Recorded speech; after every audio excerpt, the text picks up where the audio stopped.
Hey Eurovision fans, Louane will represent France in Eurovision 2025 with her song Maman. I'm going to listen and react to a live performance, give you my analysis of the artist, the song and the staging, and see how this could do for France in the Eurovision final. So let's kiki. Hi, my name is Tom, I'm an Irish Eurovision analyst, and you can find all of this stuff on my Eurovision channel. So it is our final song of the Eurovision 2025 season, our 37th song. France once again are doing an internal selection. This is something that they've been doing for the last 3 years. We used to have a national final called C'est vous qui décidez, which we had in 2018, 19, 21 and 22. A very beloved national final that a lot of people were sad to see go. The French delegation seems to be drawing a lot on The Voice alumni, not just in adult Eurovision, but also in junior Eurovision. That's how they get their junior Eurovision contestants as well. And this year, the artist that's been chosen is Louane, who was on The Voice. She didn't win it, but she was a semi-finalist on the 2013 season. So the French delegation is led by Alex Redmiel, and she works on Junior Eurovision and Adult Eurovision. And this is a connection that they've built up with the show that seems to be their first port of call when they're trying to find their artists. Obviously, in Junior Eurovision, France are the powerhouse, winning 3 of the last 5 years, and I think that they could win every year if they really wanted to. Not had the same success in Adult Eurovision yet. Obviously, it's more competitive, more countries, higher standard, but I do feel like this system that they've developed is working really well, and they're getting really high quality from it, culminating in France's 4th place last year with Louane. So this year the artist is Louane. She's also an actress as well. She was in a film called Le Famille Bélier, for which she won an award. She's 28 years old, from Sainte-Catherine, Pas-de-Calais, and she's got a child. She has a 5-year-old daughter called Esme. So giving real, true life mother energy. I believe Cecile from Denmark, Justina from Poland also has 3 children. I think that's all the mothers for this year. That's a lot of mother. Love this representation of mothers in Eurovision 2025. But since La Famille Bélier, she's been in several films on that. She's been on television. She's got loads of television experience. So that's obviously going to help her loads on the Eurovision stage. And I think the fact that she has so much experience is demonstrated by the fact that she was willing and able to do her song reveal live in the Stade de France in front of 80,000 people. Talk about maximal pressure situation. I feel like going onto the Eurovision stage after that will be an absolute doddle. So yeah, she's definitely got the pedigree. She's been in front of the camera for years, super experienced. And the song is going to be called Maman. Now, I don't know if that's her talking about herself as a mother or if it's her mother, but it's interesting because we have had lots of mother themes in Eurovision recently. In Junior Eurovision, the winner this year from Georgia was singing about his mother. The song was called To My Mom. And we had another winner in Junior Eurovision, Oh Maman, for France a couple of years ago as well. In Adult Eurovision, we've obviously had Stefania, which won in 2022 for Ukraine. That was a nod to his mother and just mothers in Ukraine in general. So mothers is a common theme in Eurovision. Actually, this year as well, Netherlands, C'est la vie is an homage from Claude to his mother. So it's a really common theme. We don't get as many father themes. Mothers seem to be a bit more beloved. But the really interesting thing about this is that she's written the whole song on her own. She's the only songwriter who's credited, and then the producer is Tristan Salvati. We get so few songs in Eurovision that have only a single songwriter, let alone that single songwriter being the person who's performing. So I wonder, is this going to be something incredibly personal, which I think will tie in with how she performs as well, because these are her words that she's written. She's written the entire package herself. It's incredibly impressive. And I believe that the song is going to be a ballad. So I think that's going to fit in really well this year to have a female ballad. We don't have too many. We have a lot of fun, boisterous entries this year. Getting something a little bit more serene and slower will be a really great addition to the contest. Okay, I'm going to be reacting to the live performance. I will leave as much of the original audio and visuals in as I'm allowed to. If I do need to make changes, I'll put it up onto my Patreon. Thank you to everyone for helping the channel reach 20,000 subscribers. Thank you so much. Let's keep going. Let's go towards 25,000. Subscribe down below. It's free and it really helps the channel. Really excited for this last song of the season. I'm always hyped for France anyway. I think they're wonderful in Eurovision. And hopefully this goes better than when Tom Leb released his song on the Eiffel Tower. That also had a lot of hype, but it didn't go down too well. I feel like the French delegation has grown a lot in the last few years. This could be a potential Eurovision winner, a potential jury winner. This is Louane singing Maman. Wanna know my secret bang? This is a 4-minute performance, so wow. So much pressure. Wow, okay. I'm not sure if this is an intro or part of the song, but they're doing a big ass show. Okay, we've got violins. This is way bigger than I expected. I thought it was going to be just her on a platform. But this is like a full-ass production. Ooh. Very, very, very dramatic, epic beginning. They're putting money into this. My God. Where is she? Okay. Voice sounds really nice. Is she flying? Oh my God. France are just... They're taking it really seriously this year. I love it. Gorgeous. A little bit hard to hear the song. I might go in for a second listen later. Feels very sincere though, from the heart. These are her words written. It looks very dangerous as well. France delegation love doing dangerous stuff. Okay. Beautiful classical ballad is going to slot into the contest really well. Okay. Already thinking this is going to do very well with the jury.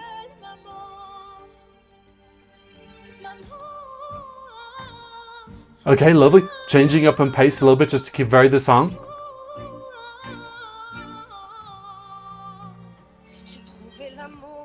All these rugby fans are so confused what's happening. It's got a real epic, big feel. I feel like we're building up to something really big at the end.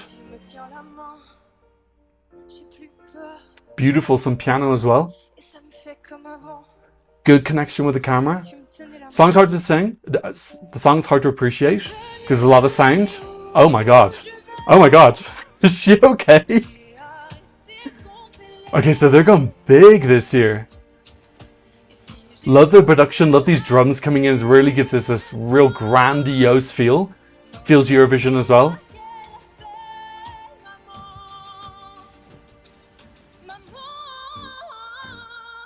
Lovely. She's singing very well. 80,000 people, eyes on you, plus everyone at home. Incredible. Obviously the acoustics aren't perfect. This is not meant how a song is meant to be performed. She's doing a great job though. Really into it. She's making eye contact, but she's also in the mood as well.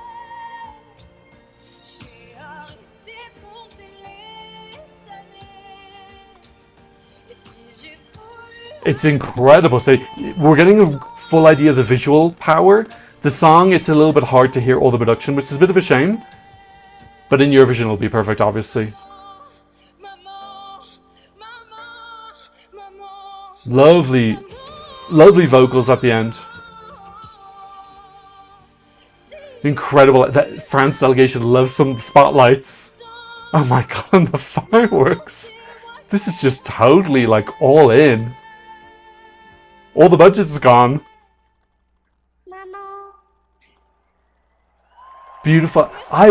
So I wonder, is she the Maman? Because it sounded like her daughter at the end there.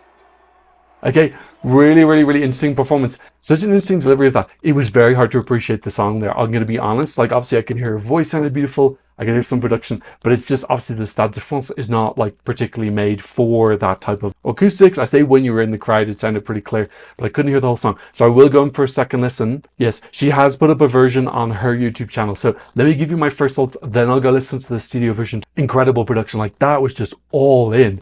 Wow, like nobody else really does these huge public reveals of the song. You know, Montaigne revealed her song in a stadium, but it wasn't live, and I felt like the original song was dubbed over, and it was like a smaller thing and people didn't really see much. So that was like full ass grand, like kind of like the Olympic ceremony as well. We had fireworks, dozens of people all dressed up in like a kind of military black style, very chic outfits with the drums. We had fireworks.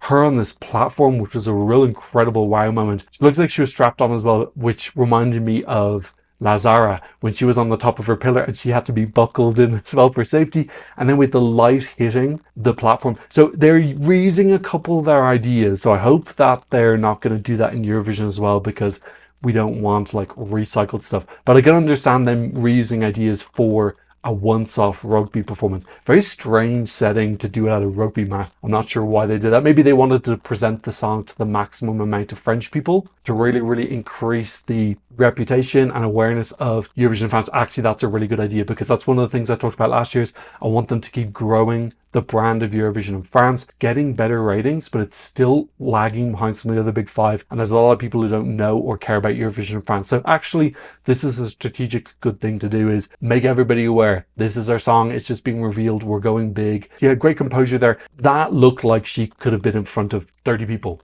Like, she didn't look nervous at all. Her voice wasn't shaking. Nothing was trembling. She was in front of millions of people, standing in a platform, surrounded on all sides, lights shining at her, fireworks coming out, and she held her cool so well. So she's going to be absolutely rock solid on the Eurovision stage. Like I said, it's going to feel so easy compared to that. First impressions are, this is really big and epic. I have to go in for a listen of the song though, because I couldn't fully grasp it. I do think from the bit at the end that it's her daughter. She's singing about her relationship to her daughter, her being the mother, which is interesting because all those other songs I mentioned about motherhood are the person singing to their mother, as opposed to being the mother talking to their child. This is Louane, Maman, studio version, one and number secret band. That vocal style really reminds me of Barbara Pravi, a very French style of singing. Like stopping very abruptly at the end of sentences. It's very unique. Beautiful violins. It's very epic, very classical, timeless feel. It has a real quality to it. Instantly, you can recognize that in 5 seconds. You know, we haven't had a ballad win in such a long time.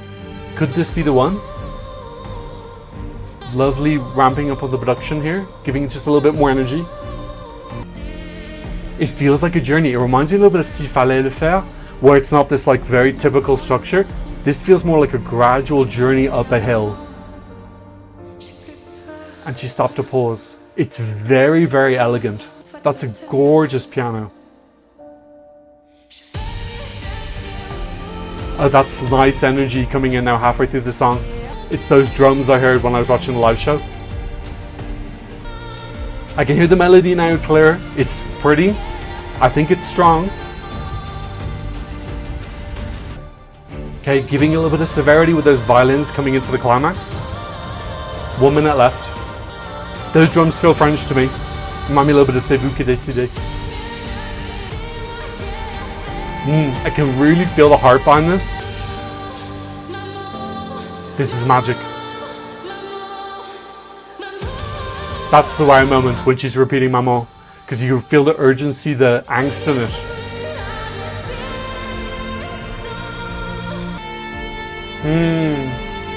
Beautiful vocals.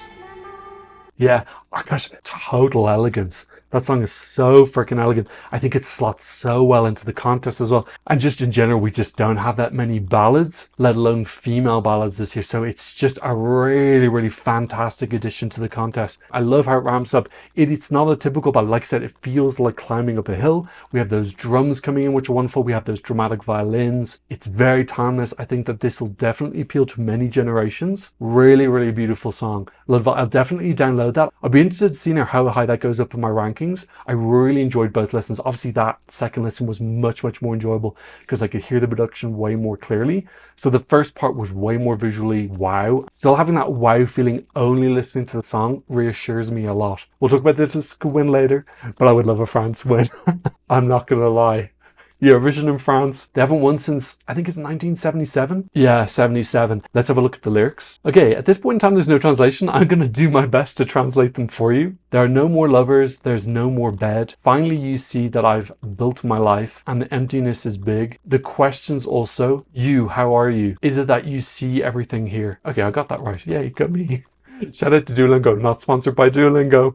I don't get the owl to threaten you. I've changed a lot. I've grown a lot. I've kept everything from you that makes me who I am. You know, I think it's interesting because I think she's almost trying to trick the audience at the start into thinking that she's singing to her mother, but she is singing to her child. She might actually be singing to both at the same time, this transition of love and culture from one generation that she got from her mother to her, and now she's passing on to her daughter. So I like that kind of ambiguity, and I think it's really cute. It's not too often we get people singing about their children. Actually think about things from Iceland in 2020, which I think would have won in 2020, even though it wasn't my favorite song, was him speaking to his very, very young daughter. Yeah, it's a cute theme. I'm doing better. I know where I'm going. I've stopped counting the years. And if I wanted to stop time, now it's me that she calls mother.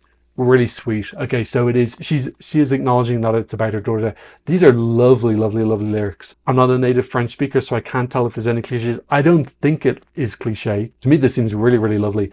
But I thought the same about Slimane last year, and a lot of French people told me that the lyrics were super cliche. I've found indelible love. You always know the truth. Even when time flies, when he holds my hand, I'm no longer afraid of anything. And it makes me like before, like when you were holding my hand, like when you held my hand. Okay, lovely. She's simultaneously talking to her mother and her daughter, and how she's in the middle, recognizing the mirroring of these relationships, how her mother held her hand, and now she's the one holding her hand. This transition of responsibility. Really, really, really beautiful. What a universal, gorgeous thing to sing about. And then we have these 6 mamans, which for me is the real wow moment of the song. If they can get a real amazing visual, wow, that's going to be something. One of my favorite lyrics this year. French is obviously such a super pretty language. It's so autobiographical. It's come so much from the heart. This is the opposite of love from above. Incredibly personal, incredibly poignant. Let's talk a little bit now about what the staging could be. First of all, I hope that what we saw in Stade de France is not the staging for Eurovision, because that was way too recycled. It looked incredible, but the lights shining on the mirrors, her at the top of a platform hooked into something. We've seen that before with Lazara. I do not want Lazara's staging recycled 2.0 at all. So I'm hoping that they're just being economical and saying, okay, let's use up some of our old ideas for this reveal performance. Let's save our real ideas for the Eurovision stage. I'm really crossing my fingers, because if we get Lazara 2.0, ooh, that's not good. I know a lot of casuals aren't going to remember Lazara, but it's just not a hot look. I just don't think you win Eurovision by recycling stuff that you did 2 years ago. Last year's Slimane staging was excellent. I thought they did a fantastic job, so I'm expecting this to be good. But it looks like they're going big. I think that's the key thing I'd take from that live performance is they weren't holding back. They definitely weren't holding back on budget. I don't know how much money they blew on that. Like even just the costumes for all of those people coming on. I don't know if those people were used earlier on for something else and they were just kind of recycling them for Louane's performance, but I've just got to assume that those costumes were custom made. That was a huge amount of time and money just for a 3-minute song reveal. So this delegation is going all in. I think they really, really, really want this win. I'm expecting something really big, really grandiose, very elegant, giving like a royal fireworks display vibe. Louane's going to be amazing. She was so totally and utterly solid there, but she wasn't icy. She still had a personality there. She still had a little bit of fire. She was singing from the heart. So she had a perfect amount of holding her nerves, but not appearing wooden, because this is a very passionate song. She does need to emote. I'm imagining she's probably going to be quite stationary. I don't know, maybe nice to have just a little bit of movement on stage, but we've seen with Baba Pravi and Lazara and Slimane, it's really been about expensive, elegant looking, real wow, deluxe feel. Beauty colors, they tend to go for like silvers, whites, blacks, maybe a little pop of red or blue, but it's largely these more kind of fashion chic editorial color palettes. So I wonder if they're going to be going for that as well. Like the staging for Baba Pravi was absolutely stunning. Some of the visuals effect they had, the birds on the ground was wonderful. So I think this French delegation has proven that they are able to do this staging. I think they're comfortable in this elegant staging niche. Lazara was a bit too static. You know, the photos came out and looked absolutely magnificent, but the actual performance, trapping her on the pillar, was not a good idea because she couldn't move. It felt too static. The song was already a little bit of a slow burner. It didn't have huge peaks and troughs. So not having her be able to move around or some dancers come on or something was actually a mistake in hindsight. So hopefully they avoid anything like this with Louane. Don't trap her like they trapped her in the Stade de France. Yeah, and they've actually got in Fredrik Rudman to stage this. So in case you don't know, Fredrik Rudman is Swedish. He staged Heroes in 2015. He also staged Karius Cha Cha Cha in 2023. And he staged The Code last year. He's won the contest twice. And he's come second, and all 3 of those performances are so different. So this is someone who's hyper talented at adjusting his craft to whatever person he's got. Like Heroes, and The Code and Cha Cha Cha. Those are three very, very, very different songs. Great, kind of cool actually that he's working with a woman this year as well, just to kind of mix it up. So he's got the pedigree. He knows what needs to be done to really be wow. And you know, you didn't win with Cha Cha Cha, but he came second and he won the televote and he's won the jury with those other two songs. So he can win both jury and televote. Obviously, if they bring in Frederick Rudemont, they're not going to be using the staging from before. So I think we can relax on that aspect. He's going to be coming up with something big and new. I think this is the type of song where her standing still for a lot of it does make sense, but you can have dynamism in other ways. You can have people coming on, you can have a moving something, you can have dancers creating movement around you. I would love to have a moment. I think that Maman said 6 times is the real wow, wow, wow moment for me. And if she really emotes it and she actually like gets people to start welling up and brings them to tears, oh, I think that's definitely a winning formula. Okay, well, we might as well skip that, but France don't need to qualify. Obviously, they go directly through to the final. I believe this year we're going to see the automatic qualifiers in the semi-finals again. I haven't heard anything official, but I'm assuming that it's going to be the same as last year. So we'll see this in the semi-finals. If so, in the final, how could this do? Jury gonna love this. Beautiful vocal, sung in an incredibly sincere way because she wrote their song herself. I always feel an extra layer when someone's written the song themselves. You can just feel it in how they perform because they don't need to be given stage directions on how to perform it. They literally can just ad-lib and be completely free. So that makes a huge difference. And I think that's going to come across on the camera with authenticity. We know that she is super cool under pressure. She can go in front of anybody and keep her calm. Jury's going to love this. Definite jury contender. Thinking right now, France, Austria. Is there anyone else who can be? I think Netherlands could be as well, especially since those two have a bit more of a somber, dark feel. Netherlands, I think, being much more bubbly and happy, could be another contender. Those would be the obvious 3 for me for the jury right now. Italy as well. I think that would be a little bit of an outsider, but it's not impossible. Taliban, I think she needs to bring the emotion. If she can get people at home to really, really feel the emotion behind this and understand the story. I did a little bit of digging before. I speak a little bit of French, and I also read the background about her having a child.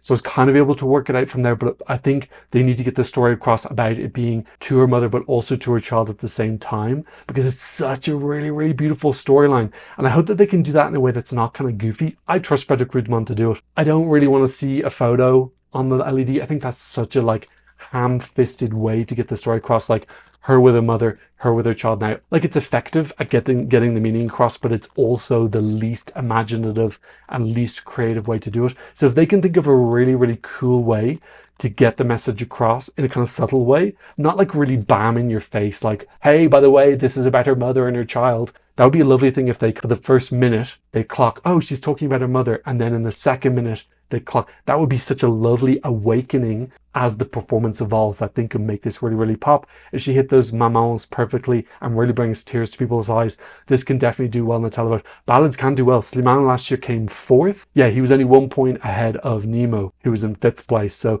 ballads can definitely do well if you have a really, really sincere emotional performance. So this could definitely be top 4, 3, 2 in the televote. And if she wins the jury, we already know from the last years that the jury winner, you don't have to win the televote. So it doing well in the jury is a lot more obvious. So can this win Eurovision 2025? Well, one thing's for sure, the French delegation want to win. For me, that's super obvious. Revealing the song last in the Stade de France in front of 80,000 freaking people on live TV. They're trying to spread Eurovision to the whole population, get everyone riled up and excited and involved, which I think is perfect. Get more people involved, get the ratings up, and I think that this is going to do it. Also using someone from La Voix, the voice, that might have a little bit more name recognition from people who watch reality TV. They've got Frederick Rudemont in, they've got fireworks, dressing like 30 people up. So yeah, all those things together, they're coming for the win. The Olympics is over. They aren't hosting Junior Eurovision this year. There's nothing else on the schedule to organize. I think that they want to win this year, and they've won Junior Eurovision 3 of the last 5 years. This is a delegation that is getting more and more experience. Like I said, headed by Alex Miel. I think that she has a team that she works with on both Junior and Adult Eurovision, so she gets double the experience in terms of staging and logistics and how to keep your artists happy. This delegation's super, one of the strongest in my opinion, and they've chosen a song that they feel comfortable presenting. This is so their niche and thing. I think this can win. Right now, I do see the path being winning the jury and then coming 3rd or 4th in the televote. That seems like the most realistic to me. But Frederick Rudemont's got a fantastic staging record. Like all 3 of those stagings are wow. They're not good stagings, they're wow stagings. So if he comes up with a wow thing, I'm not sure if he's working with anyone else this year. The other big hot artistic director this year is Sergio Hayen, who's working with Cyprus and Austria. Funnily enough, Austria is probably one of the other big favorites as well. I don't know who worked on Kai's staging. If you know who was Kai's creative director, leave it down below. I think a lot of the ideas came themselves because people were telling me that they did like a PowerPoint presentation of their ideas, but usually it's a teamwork between the artist and the production team. Sacha Jean-Baptiste is involved. I don't think Fredrik Rudman works with Melody Festival. He actually works in the Swedish opera, I believe. So I think Fredrik only usually does one person per year. If that's true, he'll have all his attention on France. And I think we could see something super, super wow. This could definitely be our winner. And if we win, oh my God, I would be so freaking happy. I've lived in Paris. I've been to Paris loads of times. I'm not saying it's going to be in Paris, but I love France. I absolutely love it. It's one of my favorite countries. Eurovision in France would be, oh my God. I don't want to start drooling on the camera, but it is like one of my favorite places I would like to see it in. They know how to do big productions. They would do such an incredible show. Let's face it, the big five got more money. That's just the way the world works, baby. They've just got more money. You just get a bigger, more wise show. Maybe they could reduce the costs a little bit for some more countries to come in. But this can definitely win, and I would not be sad about it. Okay, let's have a look at the odds and see how they've reacted. This was in second place for quite a while, and then it went down to third because Austria overtook it. And at this point in time, it has moved down one place to fourth, but its numbers look mostly the same. So I would put that down to maybe possibly a couple of people betting against it. Not really, actually. The sites we can bet against, still in third and fourth place. For me, that being in fourth place is a great indicator because it's when we see Louane and Fredrik staging together, that's going to be the moment we're going to know this can win or not. So the big surprise is yet to come. 13 decimal odds, that's a pretty good offer. And finally, let's have a look at the Eurovision community. Let's look at the Eurovision scoreboard, which is one of the biggest fan voting apps. I'm guessing this is around 5th or 6th. It's in 6th. Yeah. So it's a good place to start. Eurovision scoreboard does like female artists. It's not as keen on slower songs. 6th is actually a really, really good placing for this. This is definitely getting all the type of feedback from the odds and the community that I think it's still in contention to win. So really, really happy for France. They've been putting so much effort and passion into the contest now for 5 solid years. I would love to see them get their first win since 1977. My God, that's way too long. And our first big 5 winner since Germany in 2010. Can you believe Germany won Eurovision? In 2010 they did. It's true, I'm not making it up. Okay, that's what I thought about Louane singing Maman for France. What did you think? Leave me a comment in the comment section down below. Thank you to those who've been supporting me on PayPal and Buy Me Coffee. If you think I need an espresso macchiato, I'll leave a QR code for you here and a link in the description. And of course, thank you to all my wonderful patrons for patronizing me from all around the world. On my Patreon, you get some original audio and visuals. You can get some early releases. You can be in the credits. You can support the channel. Go check it out if you're a fan. But of course, thank you so much just for being here. I'll see you in another Eurovision analysis video very, very, very, very, very soon. Goodbye.